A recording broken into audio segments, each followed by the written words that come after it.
Oh, thank you all for coming. We are honored to be here today with Terry Strada and Brett Eagleson and many other families of who have lost loved ones on September 11th. Together, they co-chair 9/11 Community United.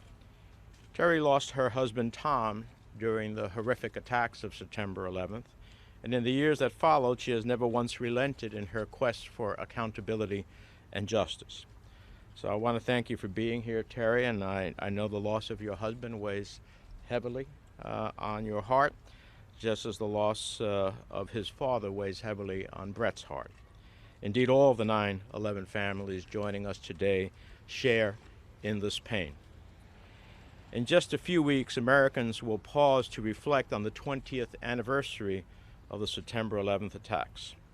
They will remember the nearly 3,000 Americans who lost their lives.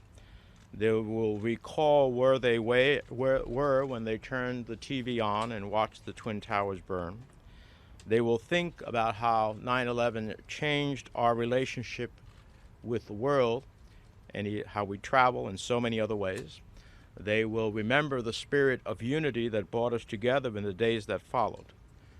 But the truth is, for most Americans, 9/11 is not something that they think about each and every day. Terry, Brett, and their fellow 9/11 families do not have that luxury. For them, it's not just 20 years since the worst terrorist attack in our nation's history. It's 20 years of missed birthdays and holidays, graduations, weddings, family gatherings, and those everyday moments we all too often take for granted. I have the honor of representing many of these families in the Senate. Indeed, of the 2,974 people who perished in the 9/11 attacks, more than 700 called New Jersey home. For many of them, the 20th anniversary of September 11th will also mark 20 years without justice and accountability. That's what brings us together here today. For 20 years, 9/11 families and survivors have worked to hold the perpetrators of this attack responsible and bring them to justice. Yet year after year, their own federal government has refused to declassify documents that could shed light on any role that the Kingdom of Saudi Arabia or individuals from Saudi Arabia or from any country may have played in the 9/11 attacks.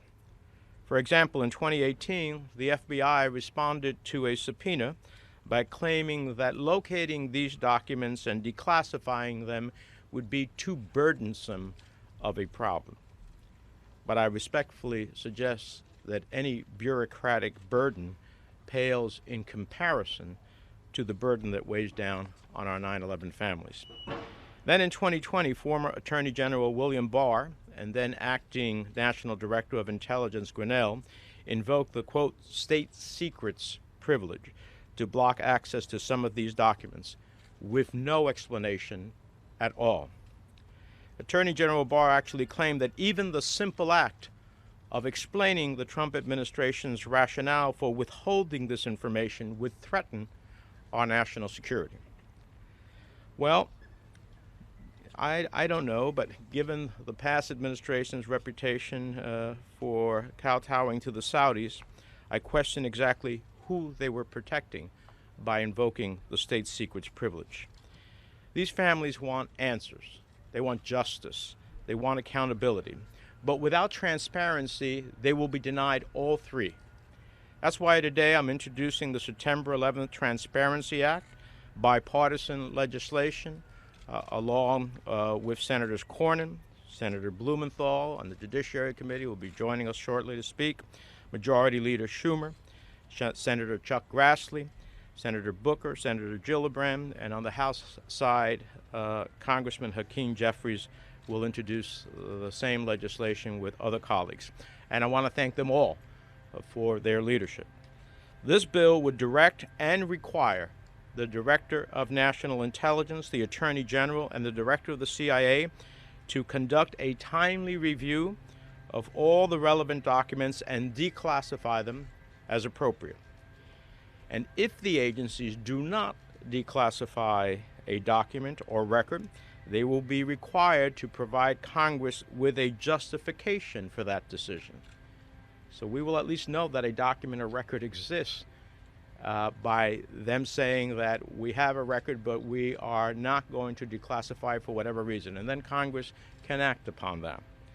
This bill is modeled under the Abbottabad bin Laden raid document declassification in 2014. That declassification brought a treasure trove of documents and insights into this whole tragic matter. I've always stood by 9/11 families and survivors in their quest for justice. Back in 2015, I joined Senator Cornyn in an effort to pass the Justice Against Sponsors of Terrorism Act through the Senate with a veto-proof majority. The passage of that legislation, known as JASTA, was a major step forward for 9/11 families seeking to have their day in court. But as a former trial attorney, I can tell you, you can't make your day in court if you don't have the facts and the information to be able to make your case. It's now incumbent on us to make sure they have a fair shot in court by passing the September 11th Transparency Act. After all, any lawyer will tell you that getting your day in court only takes you so far. You have to have strong evidence to make your case. So let me close by saying I don't deny that sometimes the federal government has a legitimate reason to withhold classified documents. For example, there are times when disclosing information prematurely could jeopardize ongoing intelligence efforts in the field. But let's get real here. We're talking about the declassification of evidence relating to an attack that took place 20 years ago. And not just any attack, an attack that claimed nearly 3,000 American lives. If the United States government is sitting on any documents that may implicate Saudi Arabia or any individual or any country in the events of September 11th, these families and the American people have a right to know. If information is power, then we must give the 9/11 families access to that information and any power it provides them as they carry forward in their search for truth, justice, and accountability for the September 11th attacks. Now, since I've been told there's some Spanish press here, let me just say a few words in Spanish before I turn to Senator Blumenthal. Nuestros esfuerzos aquí hoy con las familias de septiembre 11 es para crear justicia, es para tener transparencia, es para asegurar que ellos pueden tener, después de perder tantas vidas de familias, la oportunidad de saber quién participó en ese día de infamia en septiembre 11. De clasificación de información que tiene el gobierno federal, sobre todo después de 20 años de que fue ese día trágico, es una forma de que estas familias pueden saber y, si es necesario, llevar su oportunidad a las Cortes de los Estados Unidos. Pero sin esa información no hay justicia. Sin esa información no hay fin.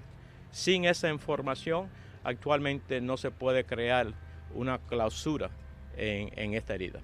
Y por eso estamos aquí, para insistir que el gobierno federal, todo el departamento de la CIA, el Departamento de Justicia, el Departamento de Inteligencia Nacional, tiene que revisar los documentos, declasificar esos que son elegibles bajo el proceso normal, y si no declasifican uno de los documentos, dejar el Congreso de los Estados Unidos saber el por qué no está desclasificando ese documento. Eso simplemente es justicia.